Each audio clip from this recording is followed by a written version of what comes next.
ባለፈው ክፍል ጽጌረዳ ማንም ሰው ላንቺ ምንም አይነት ቦታ ላይኖረው ይችላል፣ እኔ ግን ላንቺ ቦታ አለኝ። እናቷ እኔ ፍቅር ፍቅር ስል ነው ራሴንም ልጄንም እንደዚህ ትቼ እንደዚህ የሆንኩት እያለች ነበረ። ጽጌረዳ እማዬን ያውቃለሁ እንደተከፋሽብኝና እንዳዘንሽብኝ፣ እኔ ደግሞ ግን አንቺ እንደምታስብኝ አይነት ስራ አልሰራውም። የሆነ ሰው ሆን ብሎ እንደዚህ እንድታስብ ያደረገሽ አለ እንጂ አንቺ አይደለሽም እያለች ጽጌረዳ እናቷን እያወራችት ነበረ። ሰላም ወዶች እንደት ናችሁ? ያለው አልሐምዱሊላህ። ጽጌረዳ ክፍል 11 ይዤ መጥቻለሁ። ላይክ፣ ሼር፣ ሰብስክራይብ እያደረጋችሁ ስለምታበረታቱኝ አመሰግናለሁኝ። በፍላጎታችሁ በፈቃደኝነት ስለምታበረታቱኝ አመሰግናለሁ። ጽጌረዳ ባለፈው ሄቨን እና ነብዩ ተመካክረው ፈተና እንዳትፈተን አይዲዋን ወስደውባት ነበረ። ግን ደግሞ ኢብራሂም አገዛት በአጥር ዘላ ፈተናውን እንድትፈተን አገዛት ማለት ነው። በጣም ደስ ይላል። ጽጌረዳ ኢብራሂምን እያመሰገነችው ነበረ። በእውነት ምን እንዴት አድርጌ እንደማመሰግነህ አላውቅም ነበር እያለችው። ለምን ነው የምታመሰግኝ እያላት፣ ያው ካልጋበሽኝማ ምስጋናሽን አልቀበልም እያላን ነበረ። ከዛ ስልክ ተደወለ። ስልክ ሲደውል ነብዩ ነበረ ለኢብራሂም ስልክ የደወለው። ሐኪም ቤት ነው ያለሁት አለ። አባቱ በድንገት እንደታመሙና ሐኪም ቤት እንደነበረ ነገራቸው። ወደ ሐኪም ቤት ኢብራሂምና ጽጌረዳ ሄዱ። ወደ ነብዩ ኢብራሂምና ጽጌረዳ ወደ ነብዩ ጋር ሄዱ። እንዴት ነው እያለች እየጠየቀ ነበረ። ጽጌረዳ ዛሬ ሐኪም ቤት ሄደርና ነገ ይወጣል አለ ነብዩ። ያው በምንድን ነው ምክንያቱ ሲባል ቅመም ስለበላ ቅመም አይበላም ነበረ፣ በቅመሙ ምክንያት ነው አለ ነብዩ። ጽጌረዳም ራሷን ወቀሰች። ወይኔ እኔ እኮ ምነው ተጠንቅቄ በሰራው ምግቡ ላይ ቅመም ጨምሬ አለች። ግን እሷ ሳትሆን ነብዩ ነው ጥፋተኛው። ምግቡ ላይ ቅመም የጨመረው እሱ ነው እንጂ እሷ አልነበረችም። የጽጌረዳ እናት በጣም ተጨንቃ ወዳ ወዲህ እያለች ነበረ። ምንድነው አንቺ እንደዚህ የሚያደርግሽ እያለቻት ነበረ የሄቨን እናት። ይሄ ጽጌረዳ አልመጣም ብላ ቴክስት ልካላን ነበረ ለእናቷ ሐኪም ቤት ስላደረች። ሄቨን ምንም አትሆንም ትመጣለች እያለ ነበረ። እንዴት አወቅሽ አንቺ እያለቻት ነበረ። ማለት ትምህርት ቤት ነው አብረን ይዋል ነው ምን ትሆናለች ስመጣለች አለች። ያው ጽጌረዳን ፈተና እንዳትፈተን ሰርቀዋት ነበረ አይዲዋን፣ ግን አልተሳካላቸውም። ሄቨን ምን የሆነ የሚያወሩት ወሬ እንዳለ ስላወቀች እናቲቷ ግቢ ወደ ክላስሽ እያለቻን ነበረ። እኔ አልገባም ማየው ድራማ አለኝ ብላን ቢያለች።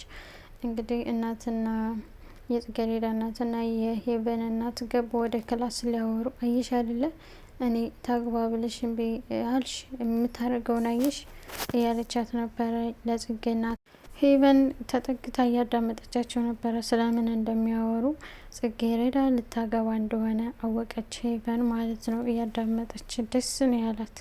እንግዲህ የሄቨን እናት ነገሩን እያካበደች ነበረ። ምን አይነት ድፍረት ቢኖራት ነው አልመጣም ብላ ቴክስት ምልክልሽ እያለች ነገሩን እያካበደች ነበረ ከእናቷ ጋር ለማጣላት። ችግር የለውም በዚች 15 ቀን ውስጥ ድረናት ራሷን እንድታስተካከል እናደርጋለን እያለች እንግዲህ ስታወራ ሄቨን ሰማች። ሰውየውን ሂጄ ላናግረው በሀሳብሽ እስማማለሁ አለች የጽጌረዳ እናት። ጽጌረዳን እንደታገባ ልፈቅድ ማለት ነው። እንግዲህ ሄቨን ተደብቃ እያዳመጠቻቸው ነበረ።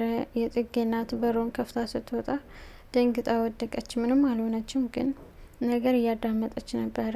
የሄቨን እናት አንቺ ተደብቀሽ እያዳመጥሽን ነበረ አይደለ አለቻት። ኧረ አይደለም በጭራሽ። ጽጌረዳ ሐኪም ቤት አደረች። እንግዲህ ነብዩም ወደ ቤትሽ ሂጂ እያላት ነበረ።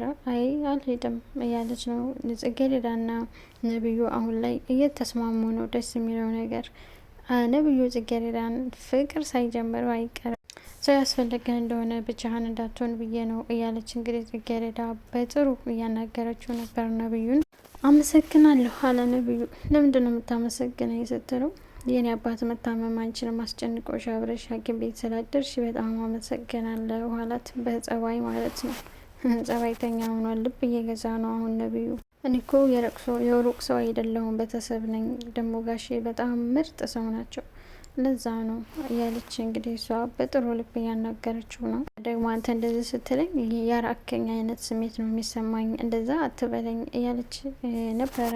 ይሄ ጽጌረዳ አይዞ አባትህ በጣም ጠንካራ ሰው ናቸው፣ ይነሳሉ፣ ከህመማቸው ይድናሉ እኔ አውቃለሁኝ አባትን በጣም እንደምትወዳቸው እያለች እንግዲህ ጽጌረዳ እያጽናናችው ነበረ ነቢዩን። እንግዲህ ነቢዩን እውነቱን ተናገረ ማለት ነው። እኔ በገዛ እጄ ነው አባቴ እንዲታመሙ ያደረግኩት፣ አንቺን እንዲቆጣሽ ብዬ ምግቡ ላይ ቅመም ያደረግኩት እኔ ነኝ አለ። በጣም ጎበዝ፣ ራሱ እየተናገረ ነው ያጠፋውን ጥፋት ማለት ነው።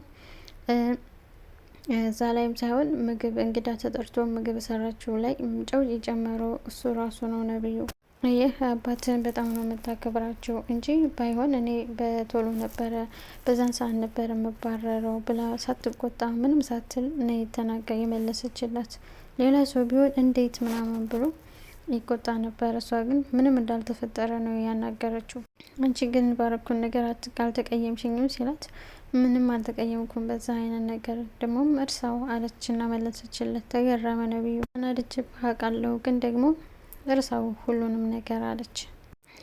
ጋሼ ብቻቸውን እንዳይሆኑ ወደ ውስጥ እንግባ ስትለው እኔ አልገባም አንቺ ግቢ ሲላት እኔማ አንተን ጥዬ አልገባም፣ እኔ እኮ አንተ ብቻህን እንዳትሆን ነው እዚህ የቀረሁት ብላ መለሰችለት። ጽጌረዳ ደስ አለው። የነብዩ አባት ከሐኪም ቤት ተመልሰው ወደ ቤታቸው መጡ ማለት ነው። እንግዲህ ጫማቸውን ለማውጣት ሁለቱም በአንድ ላይ ሲወርዱ አይን ላይን ተያዩ። ጽጌረዳና ነብዩ የፍቅር አስተያየን ነበር እየተያዩ የነበረው። ፍቅር እየጀመራቸው ነው። በጣም ደስ ይላል። ከዛን በቃ ረፊ በሉ ምናምን ብለው ወጡ። እሺ አንቺ ተኚ ትንሽ አረፋቲም ሐኪም ቤት እኮ ነው ያደርሽው እያለ እያናገራት ነበረ ጽጌረዳን ነብዩ።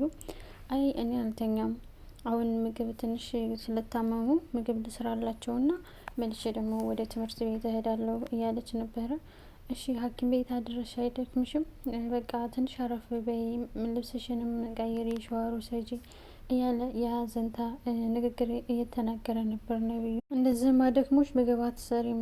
ያው ምግብ ልስራላቸውና ለጋሼ ወደ ትምህርት ቤት እሄዳለሁ ስትል ጽጌረዳ እንደዚህ ማደክሞች ምግብ አትሰሪም? እኔ ከውጭ አዛለሁ ሲላት ያው የውጭ ምግብ መጥፎ ስለሆነ እኔ እሰራለሁኝ ብላ እምቢ አለች። አረ በጣም ትልቅ ለውጥ አለ። ነብዩ እንግዲህ ጽጌረዳ ሽንኩርት እየከተፈች ነበረ። መጣ እንዴ ስትለው መጣሁ፣ ምን እንዳያረግሽ እንደው ላይሽ ብዬ እኮ ነው፣ ምን ልገዝሽ እያላን ነበረ። ምንም አልፈልግም ስትለው በቃ እኔ እቃ አጥባለሁኝ አለ። እቃ እያጠበ ነበረ። በጣም በሚገርም እንግዲህ ዛሬ እቃ ልጠብልሽ፣ ግን እቃ አስተጣጠቢ ተመችቶሽ ለሌላ ቀን እጠብ እንዳትይኝ እያለ እየቀለደባት ነበረ። እንግዲህ እቃ ማጠብ አልቻልኩም ከበደኝ እያለ እየሳቀችበት ነበረ ጽጌረዳ። እንዴ እስካሁን ድረስ አንድ ሳህን እንኳን አላጠብክም እያለች እየሳቀችበት ነበረ። እሱ ግን አሁን ሌላ ነገር ስለያዘው ነው እቃ ሊያጥብ የገባው እንጂ አይመስልም እቃ ማጠብ ለራሱ የሚችል። እንግዲህ እየተቀላለዱ ውሃ እየተረጫጩ ነበረ። ጽጌረዳ ውሃ ረጨችው።